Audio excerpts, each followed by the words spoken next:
আজ আমরা র্যাচেল হলিসের লেখা একটা অসাধারণ বই গার্ল স্টপ অ্যাপোলোজাইজিং নিয়ে কথা বলবো। বইটার মূল ভাবনাগুলো সহজভাবে তুলে ধরার চেষ্টা করব। আর এই পুরো উপস্থাপনাটা বিসিআই লাইফ স্কিলস একাডেমির একটি বিশেষ উদ্যোগ। আচ্ছা, চলুন তো আলোচনাটা একটা প্রশ্ন দিয়ে শুরু করি। কখনো কি এমন হয়েছে যে নিজের একটা বড় স্বপ্নের কথা কাউকে বলতে গিয়ে ভেতরটা কেমন গুটিয়ে গেছে? মনে হয়েছে, আরে লোকে কি ভাববে? ঠিক এই প্রশ্নটা নিয়ে কিন্তু আজকের পুরো আলোচনা। তো এই বইয়ের যে মূল ধারণাগুলো সেগুলোকে আমরা সহজ করে 5টা ভাগে সাজিয়েছি। আমরা ধাপে ধাপে দেখব কেন স্বপ্নের জন্য সরি বলার কিছু নেই, কিভাবে নিজের জীবনের গল্পের হিরো হয়ে ওঠা যায়, লক্ষ্যকে কিভাবে বাস্তবে আনা যায়, ভয় আর ব্যর্থতাকে কিভাবে জয় করতে হয়, আর সবশেষে এই পুরো যাত্রায় কাদের পাশে থাকাটা জরুরি। চলুন শুরু করা যাক। তাহলে আমাদের প্রথম পর্ব স্বপ্নের জন্য আর সরি নয়। এখানে আমরা দেখব কিভাবে বিভিন্ন অজুহাত আর সমাজের বেঁধে দেওয়া নিয়ম আমাদের আটকে রাখে। এই যে একটা প্রশ্ন, লোকে কি বলবে, এটা বোধহয় আমাদের অনেকের জীবনের সবচেয়ে বড় বাধা, তাই না? নিজের বড় কোনো ইচ্ছের কথা বলতে গেলেই এই ভয়টা এসে পথ আগলে দাঁড়ায়। আর এই ভয়টা এতটাই মারাত্মক যে এটা আমাদের বড় কোনো সিদ্ধান্ত নেওয়ার ক্ষমতাটাকেই নষ্ট করে দেয়। দেখুন, আমরা কিন্তু প্রায়ই এই কাজগুলো করি, হয়তো নিজের অজান্তেই। যেমন ধরুন, অফিসের প্রমোশনটা চাই কিন্তু বলতে গিয়ে বারবার সরি বলা, বা নিজের কেরিয়ারের লক্ষ্যটাকে একটু ছোট করে দেখানো, এমনকি নিজের জন্য একটু সময় নিলেও কেমন একটা অপরাধবোধে ভুগি আমরা। এগুলোই আসলে নিজের স্বপ্নের কাছে একরকম ক্ষমা চাওয়া। আর রেচেল হলিস ঠিক এই জায়গাটাতেই একটা খুব জরুরি কথা বলেন। কথাটা হলো, নিজের জন্য আরও ভালো কিছু চাওয়াটা কোনো লজ্জার ব্যাপার নয়, এটা খুবই স্বাভাবিক একটা ইচ্ছে।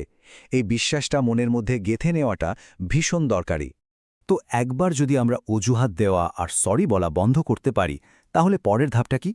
পরের ধাপ হলো নিজের জীবনের গল্পের প্রধান চরিত্র বা হিরো হয়ে ওঠা। মানে নিজের বড় স্বপ্নগুলোকে সাহসের সাথে বুকে জড়িয়ে ধরা। নিজের গল্পের হিরো হওয়া মানে কি বলুন তো?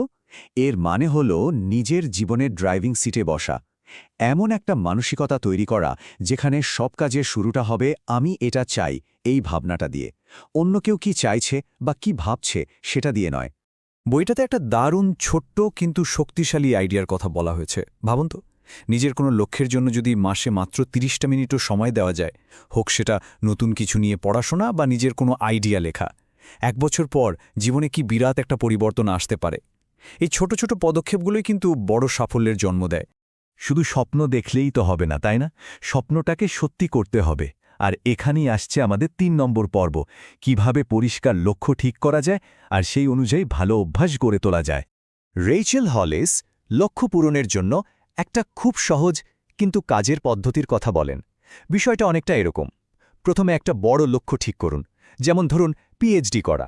এরপর সেটাকে ছোট ছোট মাসিক লক্ষ্যে ভাগ করে নিন, যেমন মাসে 5টা রিসার্চ পেপার পড়া। সবশেষে সাপ্তাহিক কাজ ঠিক করুন, যেমন প্রতি সপ্তাহে 3টা আউটলাইন লেখা। দেখুন, এভাবেই কিন্তু মস্ত বড় স্বপ্নকেও হাতের মুঠোয় আনা সম্ভব। আর অভ্যাস তৈরির বিষয়টা দেখুন কি দারুণভাবে দেখানো হয়েছে। এটা কিন্তু ম্যাজিকের মতো কাজ করে। লেখক বলছেন, ছোট ছোট অভ্যাস বা মাইক্রো হ্যাবিট তৈরি করতে প্রথম দিন ছোট্ট একটা কাজ শুরু করুন। 7 দিনের মাথায় দেখুন কতটা এগোলেন। 14 দিনের মাথায় হয়তো একটু বাধা আসবে, কিন্তু 21 দিন পেরোলেই দেখবেন কাজটা আপনার অভ্যাসে পরিণত হয়ে গেছে। কিন্তু আমরা সবাই জানি, এই পথে চলতে গেলে সবচেয়ে বড় বাধাটা বাইরে থেকে আসে না, আসে ভেতর থেকে। আর সেটা হলো ভয় আর ব্যর্থতা। আমাদের চতুর্থ পর্বে আমরা ঠিক এটাই জানব, কিভাবে এই দুটো মানসিক বাধাকে আমরা টপকে যেতে পারি। এখানেই আমাদের চিন্তাভাবনার একটা বিরাট পরিবর্তন আনতে হবে। পুরনো ধারণাটা কি, যে ফেলিয়ার মানেই সব শেষ। কিন্তু নতুন চিন্তাটা হলো ব্যর্থতা আসলে একটা শিক্ষা। প্রত্যেকটা ভুল আমাদের দেখিয়ে দেয় পরের বার কিভাবে আরও ভালোভাবে চেষ্টা করা যায়। মানে ব্যর্থতা কোনো শেষ স্টেশন নয়, এটা শেখার একটা সুযোগ মাত্র। বইটাতে একটা খুব ইন্টারেস্টিং কাজ করতে বলা হয়েছে, ভয়ের তালিকা তৈরি করা। নিজেকে একবার প্রশ্ন করে দেখুন তো, আমার সবচেয়ে বড় ভয়টার পেছনে আসলে কোন শিক্ষাটা লুকিয়ে আছে? এই উত্তরটা একবার খুঁজে পেলেই ভয়কে জয় করার রাস্তাটা অনেক সহজ হয়ে যায়।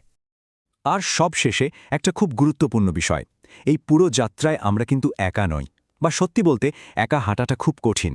তাই আমাদের শেষ পর্বে আমরা দেখব কিভাবে নিজের চারপাশে একটা সাপোর্টিভ পরিবেশ তৈরি করা যায়। তাহলে প্রশ্ন হলো, এই সাপোর্টের নেটওয়ার্কটা কিভাবে তৈরি করা যায়? লেখক এখানে কয়েকটা দারুণ উপায়ের কথা বলেছেন, যেমন নিজে উদ্যোগ নিয়ে একজন মেন্টর খুঁজে বের করা, কিংবা একই রকম চিন্তাভাবনার মানুষদের সঙ্গে কোনো অনলাইন কোর্স বা ফোরামে যোগ দেয়া। আবার জবাবদিহিতার জন্য একজন স্টাডি পার্টনারও খুঁজে নেওয়া যায়। এদের কাছ থেকে পরামর্শ চাওয়াটা কিন্তু খুব জরুরি। সব কথার শেষ কথা হলো, এবং বইটার মূল বার্তাটাই হলো এটা: নিজের স্বপ্ন, নিজের দায়িত্ব। যদি এর পেছনে না ছোটা হয়, তাহলে অন্য কেউ কিন্তু এসে সেই সুযোগটা তৈরি করে দেবে না। তাই পুরো আলোচনা থেকে যদি একটা জিনিস মনে রাখতে হয়, সেটা হলো নিজের স্বপ্নের জন্য, নিজের বড় ইচ্ছের জন্য ক্ষমা চাওয়াটা বন্ধ করতে হবে। এবং ক্ষমা চাওয়া বন্ধ করে আজ থেকে, এই মুহূর্ত থেকে নিজের জীবনটা নিজের মতো করে গড়া শুরু করতে হবে। কারণ জীবনটা তো আপনারই, তাই না? আজকের এই আলোচনা যদি ভালো লেগে থাকে, যদি একটুও মনে হয় যে এটা কাজে আসতে পারে, তাহলে অবশ্যই লাইক আর শেয়ার করতে পারেন। আপনাদের কোনো ভাবনা বা প্রশ্ন থাকলে কমেন্ট বক্সে জানাতে পারেন। আর শেষে একটা ছোট্ট তথ্য: যারা দশম শ্রেণী থেকে শুরু করে পিএইচডি স্তর পর্যন্ত একাডেমিক অ্যাডমিশনের জন্য সঠিক গাইডেন্স খুঁজছেন, তারা অনলাইন একাডেমির সাথে যোগাযোগ করে দেখতে পারেন। দীর্ঘ ২০ বছরেরও বেশি সময় ধরে এই প্রতিষ্ঠানটি শিক্ষার্থীদের সাহায্য করে আসছে। যোগাযোগের সব তথ্য ডেসক্রিপশন বক্সে দেওয়া আছে। ধন্যবাদ।